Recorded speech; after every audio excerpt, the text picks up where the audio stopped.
తెలంగాణ రాష్ట్రం ఏర్పడిందే రైతాంగం మద్దతుతోని. రైతాంగం సమస్యల పునాదిగానే కేసీఆర్ గారు ఆనాడు ఉద్యమం ప్రారంభించిండ్రు.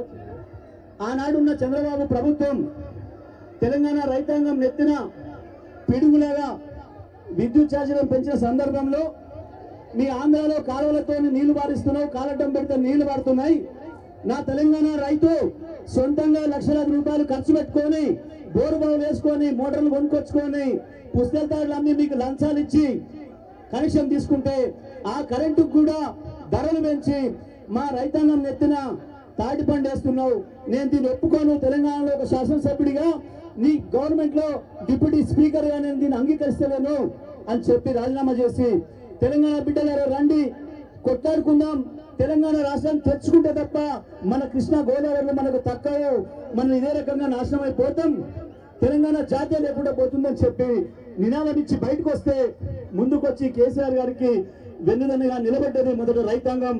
అక్కడి నుంచి యువకులు, విద్యావంతులు అందరూ కూడా ముందుకు వచ్చి కేసీఆర్ గారికి మద్దతు ఇచ్చి ఉద్యమం ఉవ్వెత్తున వచ్చే సందర్భంలో ఆ రాజున్న ప్రభుత్వాలు ప్రతిపక్ష పార్టీగా ఉన్న కాంగ్రెస్, చంద్రబాబు నాయుడు కుట్రలు చేసి ఉద్యమాన్ని అంశాలను ప్రయత్నం చేసే సందర్భంలో ఇట్లయితే కుదరదు, కేసీఆర్ చచ్చుడే తెలంగాణ వచ్చుడే నినాదం తీసుకొని తెలంగాణ రాష్ట్రాన్ని సాధించిన నాయకుడు, ప్రాణాన్ని పణంగా పెట్టి తెలంగాణ రాష్ట్రాన్ని తెచ్చిన కేసీఆర్, నువ్వే పరిపాలన చేయాలి, ఈ రాష్ట్రంలో ఏ మూలన ఎక్కడ ఏ ఇంచు భూమి ఎట్లా తడుస్తుందో నీకు తెలిసినంతగా ఎవరికి తెలియదు, నువ్వు పార్టీని రద్దు చేసి పోవద్దు, ఈయన కాసి దొంగల పాలు చెయ్యొద్దు, మళ్ళా కాంగ్రెస్ కో చంద్రబాబు నాయుడు వారసులకు అప్పచెప్తే నాశనం అవుతుందని చెప్పి ప్రజలు కోరిన మేరకు నాయకత్వ బాధ్యత తీసుకొని తెలంగాణ రాష్ట్రాన్ని 10 ఏళ్లు ముఖ్యమంత్రిగా ఉండి ప్రపంచానికే ఆదర్శంగా ఉండే పద్ధతుల్లో, రైతులు ఎవరు ఊహించని పద్ధతుల్లో అద్భుతమైన పథకాలను తీసుకొచ్చి భారతదేశంలో వ్యవసాయం అంటే పండగ అని చెప్పి తెలంగాణ రాష్ట్రంలోనే చేసి నిరూపించిండు కేసీఆర్. అటువంటి కేసీఆర్ నుంచి రైతాంగాన్ని దూరం చేయడానికి కాంగ్రెస్ పార్టీ అనేక కుట్రలకు పాల్పడ్డది. రైతుల్ని కేసీఆర్ నుంచి దూరం చేసే ప్రయత్నం చేసింది. పిల్లలకు కనుక చాక్లెట్ ఇచ్చి ఎట్లయితే దొంగలు ఎత్తుకపోతారో ఆ పద్ధతుల్లో రైతాంగానికి 2 లక్షల రుణమాఫీ అని, 15,000 రైతు భరోసా అని, ప్రతి క్వింటా గింజలకి 500 బోనస్ అని చెప్పి రైతాంగాన్ని మోసం చేసి ఓట్లు వేయించుకొని నాశనం చేసిండ్రు. ఏడాది కాలంలో మళ్ళీ రైతుల్ని ఆత్మహత్యలకు గురికొల్పే పరిస్థితి తీసుకొచ్చిండ్రు. ఆ రైతాంగానికి ధైర్యం ఇచ్చే పరిస్థితి కూడా లేదు. నిన్న ఇవాళ మళ్ళీ మోసం చేస్తున్నారు. ఇచ్చిన ఒక్క హామీని కూడా నెరవేర్చకపోగా రైతాంగం తిరుగుబాటు చేస్తుంటే కేసులు పెట్టి అణచేసే ప్రయత్నం చేస్తున్నారు. వాళ్ళకు మద్దతు ఇచ్చిన మీడియా మిత్రులు కావచ్చు, లేదా సోషల్ మీడియా మిత్రులు కావచ్చు, ఎవరినైనా సరే అణచివేసి కేసులు పెట్టే ప్రయత్నం చేస్తున్నారు. కానీ వాళ్ళ ప్రజలు, రైతులు స్వచ్ఛందంగా పోరాడడానికి సిద్ధపడుతున్నారు. ఇటువంటి సమయంలో ప్రతిపక్ష పార్టీగా ఆ రైతాంగానికి నాయకత్వం వహించాల్సిన బాధ్యత, వాళ్ళకు భరోసా ఇవ్వాల్సిన బాధ్యత కేసీఆర్ ఉన్నాడు, గులాబీ జెండా ఉన్నది, మీరు భయపడద్దు అని చెప్పాల్సిన బాధ్యత బీఆర్ఎస్ పార్టీగా మన పైన ఉంది. ఆ బాధ్యతను భుజాన వేసుకొని యువ నాయకుడు, మన పార్టీ రాష్ట్ర వర్కింగ్ ప్రెసిడెంట్ గారు కేటీఆర్ గారు బయలుదేరితే ఎక్కడికక్కడ అడ్డుకొని కుట్రలు చేసి కేసులు పెట్టి అనుమతులు ఇవ్వకుండా ప్రభుత్వం అణిచివేసే ప్రయత్నం చేస్తుంది.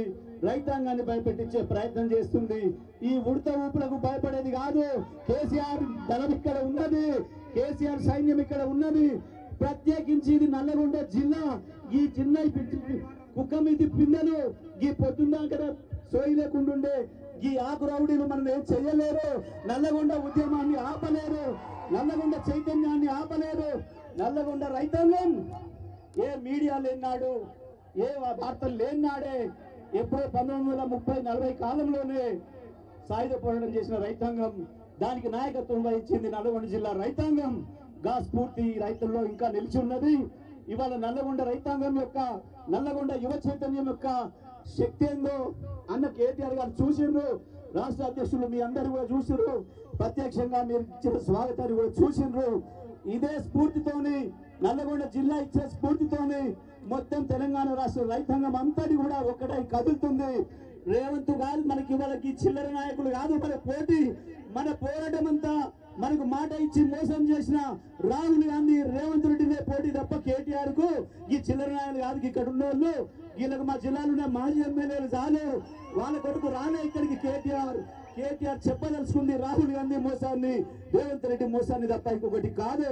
వాళ్ళతో పాటు బీజేపీ కూడా బడే బాయ్ చోడే బాయ్ ఇద్దరు కలిసి మోసం చేస్తున్నారు. వాళ్ళ కుట్రల్ని తెలియజెప్పాలి రైతాంగానికి, నల్లగొండ జిల్లా ప్రజానీకానికి అని చెప్పి మేము ఆహ్వానించాలని నల్లగొండ జిల్లా రైతాంగం తరఫున వచ్చిన పెద్దలు, మాకు భరోసానివ్వడానికి వచ్చిన రాష్ట్ర బీఆర్ఎస్ పార్టీ వర్కింగ్ అధ్యక్షులు కేటీఆర్ గారికి స్వాగతం తెలియజేస్తూ వారిని మాట్లాడాల్సిందిగా విజ్ఞప్తి